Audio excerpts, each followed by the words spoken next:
समोरचा त्याचा स्वभाव सोडायला तयारच नाही, अशा वेळी काय करावे? समोरचा व्यक्ती स्वभाव बदलत नसेल तर काय करावे? हट्टी स्वभावाच्या व्यक्तीसोबत कसे वागावे? नात्यात समोरचा बदलत नसेल तर मानसशास्त्र काय सांगतं? कोणाचा स्वभाव बदलत नसेल तर स्वतःला कसे सांभाळावे? कठीण स्वभावाच्या लोकांशी कसे बोलावे? नात्यात मर्यादा कशा ठरवायच्या? मानसशास्त्रीय माहिती. समोरचा नेहमी त्याच पद्धतीने वागत असेल तर काय करावे? नात्यात मानसिक शांतता कशी टिकवावी? बदलायला तयार नसलेल्या व्यक्तीसोबत नातं कसं सांभाळावं? लोकांचा स्वभाव का बदलत नाही? मानसशास्त्रीय कारणे. या आणि अशाच निरनिराळ्या प्रश्नांची उत्तरे तुम्हाला या व्हिडिओमध्ये मिळतील, म्हणून व्हिडिओ शेवटपर्यंत नक्की ऐका. चला तर मग सुरू करूया. मानवी नाती ही स्वभाव, विचार आणि अनुभव यांच्या मिश्रणातून तयार होतात. प्रत्येक व्यक्तीचा स्वभाव वेगळा असतो. काही लोक शांत असतात, काही खूप स्पष्ट बोलणारे असतात, काही हट्टी असतात, तर काही लवकर रागावणारे असतात. अनेक वेळा आपण एखाद्या व्यक्तीसोबत नातं जपण्याचा प्रयत्न करत असतो, पण समोरचा त्याचा स्वभाव बदलायला तयारच नसतो. अशा परिस्थितीत मनात खूप प्रश्न निर्माण होतात. मी इतका प्रयत्न करतोय तरीही तो बदलत का नाही? माझ्यामुळे काही चुकीचं होतंय का? हे नातं पुढे कसं सांभाळायचं? एखाद्या व्यक्तीचा स्वभाव हा अचानक तयार होत नाही. तो वर्षानुवर्षांच्या अनुभवातून, घरच्या वातावरणातून, बालपणातील शिकवणुकीतून आणि जीवनातील घटनांमधून तयार होतो.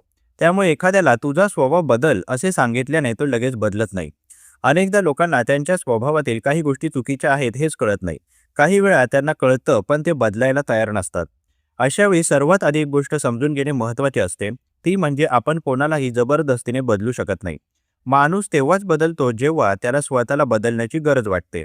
बाहेरून केलेला दबाव किंवा सततची टीका माणसाला बदलण्याऐवजी अधिक बचावात्मक बनवते. त्यामुळे तो त्याच स्वभावात अधिक घट्ट अडकून बसतो.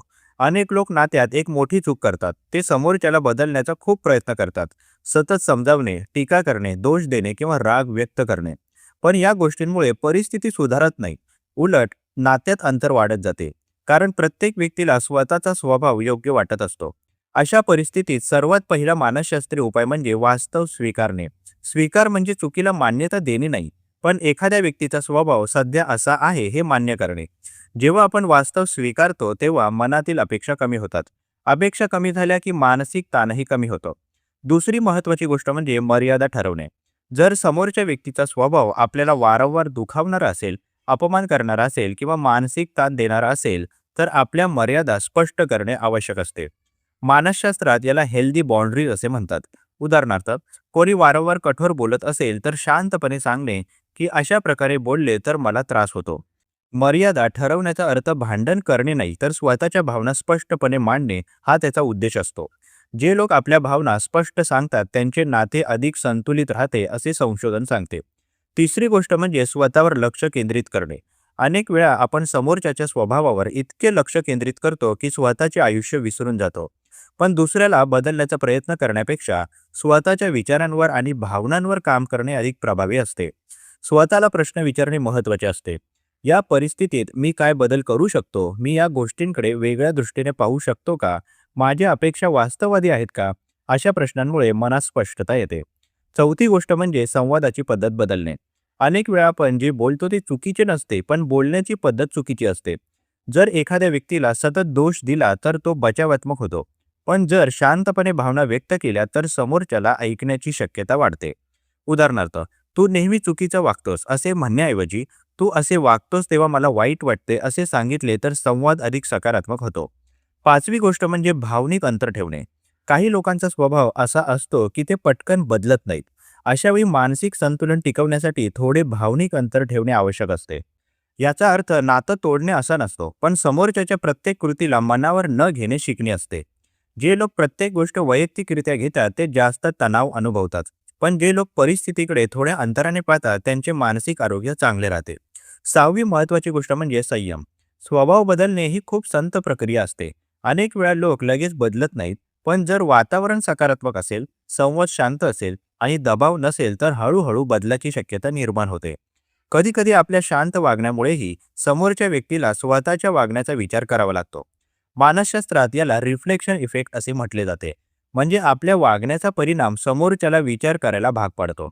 तथापि एक गोष्ट लक्षात ठेवणे खूप गरजेचे आहे. प्रत्येक नातं टिकवणे आवश्यकच असते असे नाही. जर एखाद्या व्यक्तीचा स्वभाव सतत दुखावणारा, अपमान करणारा किंवा मानसिक आरोग्य बिघडवणारा असेल तर त्या नात्यापासून अंतर ठेवणेही कधी कधी योग्य निर्णय असू शकतो. मानसिक आरोग्य जपणे ही प्रत्येकाची जबाबदारी असते. कोणत्याही नात्यासाठी स्वतःचा आत्मसन्मान किंवा मानसिक शांतता गमावणे योग्य नाही. शेवटी एक महत्त्वाची गोष्ट समजून घेणे आवश्यक आहे. प्रत्येक व्यक्तीचा स्वभाव वेगळा असतो आणि प्रत्येक जण आपल्या अनुभवांच्या आधारावर जगत असतो. आपण कोणाला बदलू शकत नाही, पण आपण परिस्थितीला कसा प्रतिसाद देतो हे मात्र आपल्या हातात असते. जेव्हा आपण वास्तव स्वीकारतो, मर्यादा ठरवतो, संवाद सुधारतो आणि स्वतःच्या भावनांची काळजी घेतो, तेव्हा कठीण नातीही अधिक संतुलितपणे सांभाळता येतात. समोरचा बदलतो की नाही हे पूर्णपणे आपल्या नियंत्रणात नसते, पण आपण स्वतःला कसे सांभाळतो, आपले मन कसे मजबूत ठेवतो आणि आयुष्याकडे कशा दृष्टीने पाहतो हे नक्कीच आपल्या हातात असते. आणि अनेक वेळा हीच गोष्ट आयुष्य अधिक शांत आणि समजूतदार बनवते. प्रस्तुत मानसशास्त्रीय लेख तुम्हाला कसा वाटला जरूर कळवा. तुमची प्रतिक्रिया आमच्यासाठी महत्त्वाची आहे. तुम्ही सुद्धा कमेंट बॉक्समध्ये एखादा विषय लेखनासाठी सुचवू शकता. त्यावर लवकरात लवकर आम्ही व्हिडिओ प्रकाशित करण्याचा प्रयत्न करू. तसेच हा उपयोगी व्हिडिओ उपयोगी लोकांना जास्तीत जास्त शेअर करा. मानसशास्त्र संबंधित अशाच नवनवीन माहितीसाठी आम्हाला फॉलो करायला विसरू नका आणि आपल्या अधिकृत व्हॉट्सॲप चॅनलमध्ये सहभागी होण्यासाठी 9137300929 या क्रमांकावर व्हॉट्सॲप करा. तेथे लगेचच तुम्हाला व्हॉट्सॲप चॅनलची लिंक मिळेल. मानसिक समस्येवर गोळ्या घेण्यापेक्षा अधिकृत मदत घ्या. त्यासाठी वर दिलेल्या क्रमांकावर फोन किंवा व्हॉट्सॲप करू शकता. लवकरच एका नवीन विषयासोबत इथेच भेटूया. तूर्तास धन्यवाद.